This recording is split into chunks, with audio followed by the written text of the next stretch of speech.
best diet to follow while strength training? I mean, I can sum mine up in 2 words. Well, seeing that, I would just eat more protein, more food, carbs, good stuff, rather than bad stuff. Caloric surplus. Boom. Yeah. Eat more than what you're expending in your everyday. Right.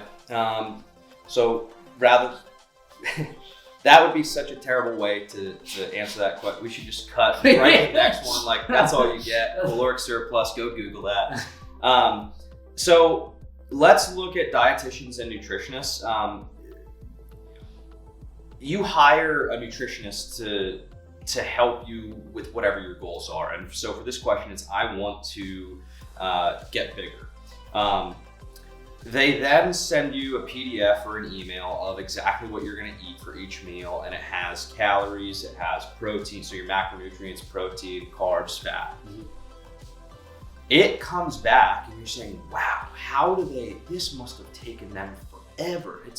It takes 2 to 5 minutes to figure out exactly, the very close caloric intake that an individual needs. And if the nutritionist is off, it's very easy to start to make adjustments, right? You're not paying that nutritionist for the calorie count.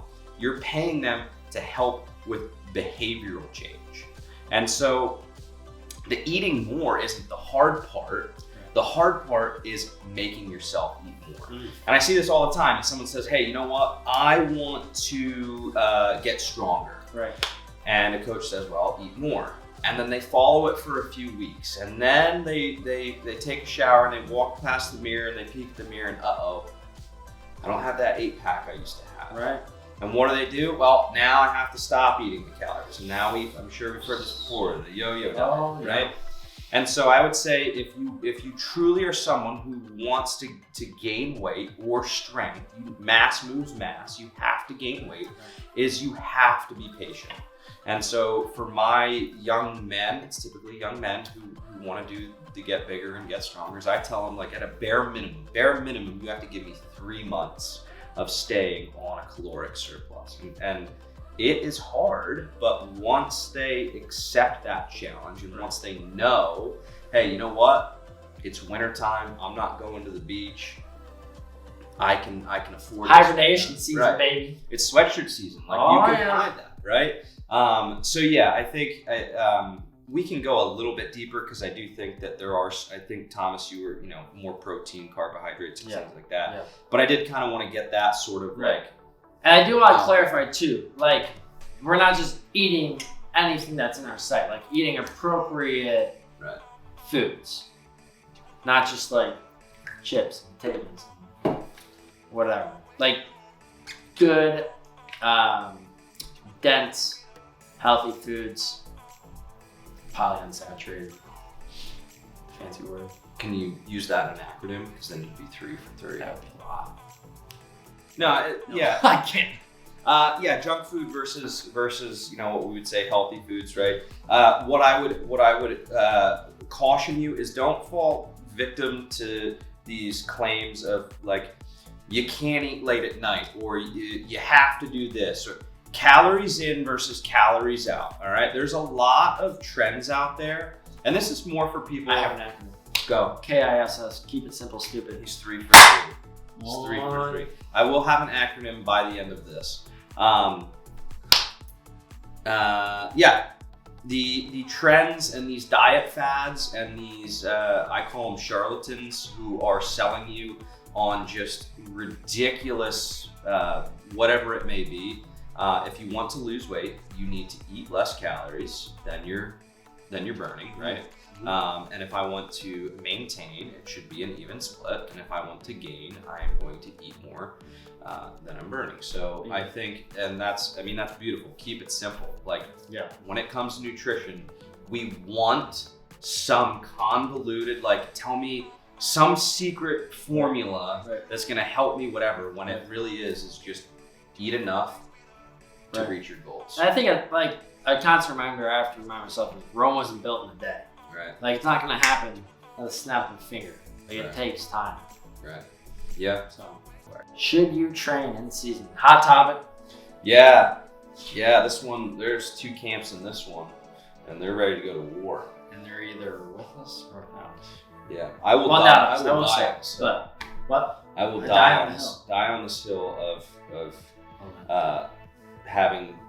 pushing for kids to train in season. Definitely. Yeah. You want me to? Okay. Yeah. Do it. I would say it's very important.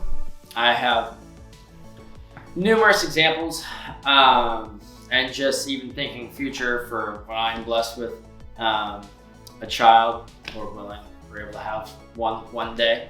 But just the importance of, even out of season. So I'm training this whole time that my sport hasn't kicked off yet. And then once my sport starts, I'm just gonna stop. And I'm only gonna focus on my sport and on my skill and on my craft, but not do any maintenance work or, keeping the muscle strength or the weight that I'm at, that I just worked this whole off season for. And we see so many kids leave and, they end up getting injured or just lose their explosiveness or the power or the speed that they had in the off season. A lot of it due because they stopped training in season. And I just hate to see kids go through that. And I know that their sport is important to them, but also is their health and making sure that they're going to stay at their best performance that they can possibly be at in their sport. Yeah, I think this comes back to why are we doing the things that we're doing? And I think for many coaches, it's because the way we've always done it, and that shouldn't be the top of the line answer. And we mimic those who we see, who we look up to, or who is an authority figure over us. So if my coach grew up where in high school he didn't lift, fairly certain he's going to tell his athletes, hey, you're not lifting. And well, I'm going to believe him. He's my coach. I trust him.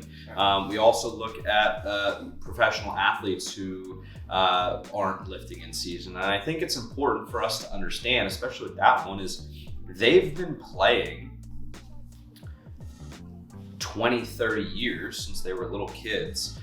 Chances are is several things. Number one, chances are is they've probably acquired enough volume that they can take a bit more time off than your high school student. Number two is their genetics has them predisposed to athletic greatness. And so they don't need, taken very loosely, they don't need to be doing the strength and conditioning. Their genetics is going to get them through regardless of what they do. And I'm not knocking their hard work, and I'm not saying that they're not out there training incredibly hard. They are, but if you start to actually look at some of the programs that some of these professional athletes do, they're just absolutely ridiculous. And so if they're out there doing, borderline insanity, and they're still at the top of their game, to me, that's saying, hey, you know what? It probably shouldn't be the professional athletes that we're looking for in terms of what to mimic in season and off season. I should be trying to do whatever I can for me to get to that next level, and whether I want to go and play in college or whatever it may be. And I find it hilarious that we'll put in all of this time just to stop. Right. And then a few months later, our season's over and we come back, and I always laugh because the same students who leave, they come back and they say, well, I'm weaker. Why? I don't know. And listen, hey, listen, I know some of you, your coaches don't let you train in season. I get that. But I do find it hilarious that we've somehow had this disconnect of, if I stop training, I'm gonna get weaker. Right. And it's like, well, yeah. Do you think that people just train for 6 months and then now the rest of my life, I just... So personal question is, I've talked with parents and, they've said, well, they're exercising their sport and their game and they're running back and forth and they're jumping. Like, isn't that working the muscles? Shouldn't that be enough? Isn't that and lifting the same thing? first off, no. We want our body to be under some external load. I want to be strength training. Number two is just playing that sport. It's just doing that sport year round or whatever it may be. Okay, I'm not going to lift. I'm going to do more of that sport. That's where we see overuse injuries. Right. That's where we see repetitive injuries. Additionally, strength training has been linked to a decrease in injury, not just muscular, but joint, ligament, etc. So to me, the benefits of strength training far outweigh anything that just playing a sport can give you. And we can look at, we'll look at that question of, well, can I just play my sport?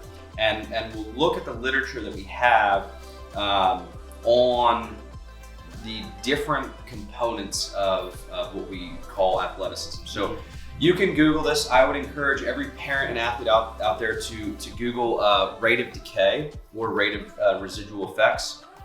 And it'll go through power and strength. We'll go through aerobic work and anaerobic power, etc. And what we see is that strength, whatever strength I have gained in 21 days, plus or minus 5, I am going to start to lose those effects. Power, on the other hand, is 5 days plus or minus 2, I believe. Don't quote me on it. But what we can see is, let's say I'm a power athlete, and I've been working on some high pulls or some cleans or snatches, whatever it is I'm doing for my power. Less than a week from me taking off from those exercises, I am now losing that power output. So we see that. Let's look at the bright side now. Let's look at these parents or these coaches who say, you know what, you absolutely shouldn't train in season. We see that strength sticks around for 21 days. As a coach, I don't expect you to be doing the same amount of volume or intensity you would do in the off season. But at bare minimum, give me 2 days out of your week to come in, even for 30 minutes, right. Even if you're just gonna hit a couple of compound lifts. And you might not even be on such a regimented structure. You might back squat 1 week, you might bench press the next week, you might do some type of a clean pull the third week, and now I can cycle back to that back squat as long as I'm getting minimum effective dose of training during that season. And I think that goes a very, very long way. Injury reduction, just overall athletic performance, and I think the mental side of it. I mean, how many kids do you know that once they're bought in, that is what is exactly what is making them that better athlete? Right. Yep. Definitely. Did you want a specific or not? If you want, yeah. I mean, you're more in the in-person realm than I am. Right. So you're saying once, like for our training specifically, once a kid falls in love with what we're doing, and now let's say basketball coach, we're heading into baseball season. Baseball coach says, nope, you're not allowed to train at all, not allowed to go to power train. Right. Like he takes that kid. Like, Have you guys seen any examples of like that? That's devastating to that kid. Right? Yeah, 100%. Because that kid, guy, girl, wants to get better. They see that they're excelling. They're seeing that they're getting stronger. They're seeing a difference in their performance of play, and taking that advantage away from them sucks. Like, then they know that they're not getting to the potential that they could be at. And it just creates a division between coach and player, and you just don't want to have that today. You obviously want both sides to be happy. And you obviously want the coach to be getting the best out of his player. Right. So, yeah. So we'll wrap this question up with, I'll have one more question, because I do think it's kind of unfair that we have an athlete out there who's listening to this and they're seeing all of the bad that's associated with not training. But some of them, especially our middle school and our high school athletes, they don't get a say, right? And so my question would be is like, what about the individual who doesn't have a say? Like, I don't want, I don't want my young athletes out there beating themselves up because, oh, okay, Coach Mitch, Coach Thomas are saying you absolutely should be training in season, all these benefits, and now they're told, well, like, hey. Yeah. So what would you say to a young kid? He says, hey, you know what, Thomas? I can't train in season. How are you going to pick him up? How are you going to make him feel better? At the end of the day, you have to be respectful. You are a student athlete at the end of the day, and you have to respect your coach's decision.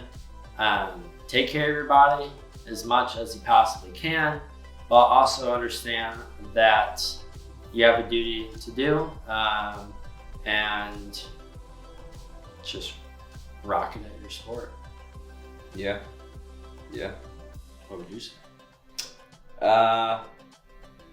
If I would say if you're going to have to miss 3 months out of your training, then just don't you dare miss another day of your training. Right. And so I think we see this a lot with kids, is the same kids who, and listen, my son is going to play 3 sports year round. I want him to play sports. I think it's an awesome place to build character. But we have these, let's say you're a kid who plays only one sport, right? Nothing wrong with that. And you have 4 months out of your year dedicated to playing that sport. What I see is a lot of these kids who complain about having to miss training in season are also the kids who are very sporadic with their training. They're very they're inconsistent. So they'll show up 3 days one week, one day the next week. They'll miss 2 weeks. So if you're going to have 1 sport, 2 sport, 3 sport, if you're not in season, do not miss. Period. And I think that is going to have a tremendous benefit. If you're someone who is stuck in a scenario. Right. Any opportunity you get to be able to get into the gym, do it. Yeah. Last question. Benefits of isometric exercises. Why don't you explain to me what an isometric exercise is? An isometric exercise is when you are holding a position for an X amount of time. Not moving, correct. Just either like basic plank, or I'm in a squat and I'm holding it, or a wall sit. Perfect. Another perfect example. I did a floor hip up with a little band abduction. Man, my glutes. And you were just holding it? Just squeezing my cheeks, my face cheeks at the top, smiling. All right. Yeah. I don't think that was going to be said, but sorry. No, that's great. Lost my train of thought there. Benefits. Okay. Benefits of isometric exercises. I mean, we're always looking for what's the latest and greatest. We're always looking for what is going to give me that edge.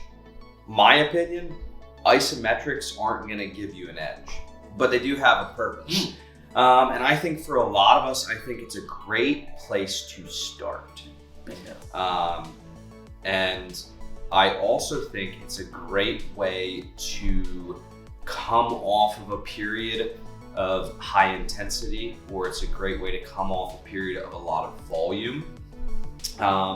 And I do believe that isometrics are a great way for us to learn and gain movement literacy, or learn where I may or may not be struggling, whether in my overall training program or in an exercise specifically. So we can kind of go through those. So introductory stuff like planks, I think it's phenomenal. You have a 67-year-old who decides for the first time in their life they want to come and train. I think it's awesome to get them. Do a lot of holds. A lot of planks, a lot of front leaning rests, a lot of side planks. I would even say just stationary holds, right? Just teaching them how to create tension through their body. It's going to help them get stronger. They don't need much to help them get stronger. The basics, yeah. If you turn to, so right now I've got a young guy, Ben. He's one of our remote clients here at Powertrain. He just came off of a really intense block of a lot of cleans, a lot of heavy compound movements we just tested out. Central nervous system is probably a little fried. His body's probably a little beat up. So with Ben, we don't need to go rushing right back into heavy compound lifts. We can have a little bit of, we might call it a deload week, and just a lot of planks, a lot of carries, just a lot of things that he's gonna feel like he's moving and grooving. He's getting a bit of a sweat on, but it's not necessarily beating him down even further. Third point in terms of figuring out where we may or may not be having some type of issue. It's just like those floor drills that we were talking about, my favorite floor drills. I think it's phenomenal for individuals to learn to create tension. You're gonna figure out real quick as a coach and an athlete where things are going south. And so I might be in a dead bug and I might, come to this final position. Where is that final position? Where, if here's rib flare, my final position might need to be here, right? I'm gonna hold that. Not only am I gonna get stronger here, I'm also gonna see if I am an overhead athlete and I'm not good overhead, ooh, bingo, I figured something out, right? So I think there's a tremendous amount of benefit in ISO exercises. I do think that they can be incorporated too much because they're flashy.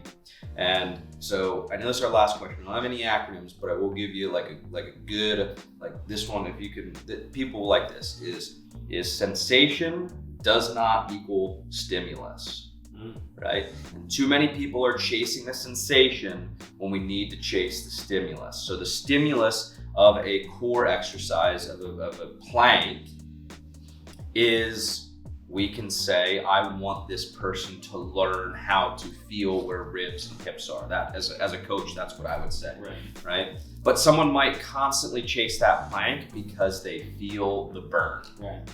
And if you're a coach or an athlete and you're prescribing planks because of the burn, isometric exercises are pretty trash in my opinion. And so that's where I kind of get a little squinty-eyed a lot of times when I see a redundancy of isometrics or I see a ton of isometrics. I think there's a whole lot better way to go about it, but they definitely serve their purpose in a training program. Time and place. So, what are your thoughts? Exactly verbatim what I just said. Well, I was also, it should be. When you said, what was stimulus? Stimulus does not equal sensation. I was trying to think of a word that would go with stimulus and sensation. Stimulation? No. Never mind. Sorry. I was going off on a tangent. Yeah. Yeah. I would say they definitely, from a training standpoint, I would say, for beginners, for young kids to older adults, they definitely serve their time and place. Like when someone has a problem with firing a muscle, or muscle needs to activate, isometrics are great because they're going to teach them the form, they're going to teach them where they need to be feeling burn in those areas. And I feel like from a training standpoint, that's a benefit of starting with isometric exercise. Yeah, movement literacy, teaching them, that's, yeah. Thanks for joining us today. Yeah, I'll let you say, because I can't do it right. Oh, the outro? Is that what we call it? Yeah. Outro. Make sure they like, comment, subscribe. Make sure to like, comment, and subscribe. I am going to work on growing a mustache. Maybe this can be, obviously we were thinking a minute with the mustaches. But it's a mustache. Mustache. Yeah. But it's obviously longer. Let us know. Let us know if Thomas should grow a mustache. There we go. We can get some witty banter going on. I already know my wife is going to see this and she's going to say yes. But you guys are going to have to be patient. It's not going to be as beautiful as Mitch, Coach Mitch. So. Well, excellent. Thanks for joining us. We appreciate your time. Hope you learned something. Please feel free to reach out if you have further questions. We'd love to help. Well done.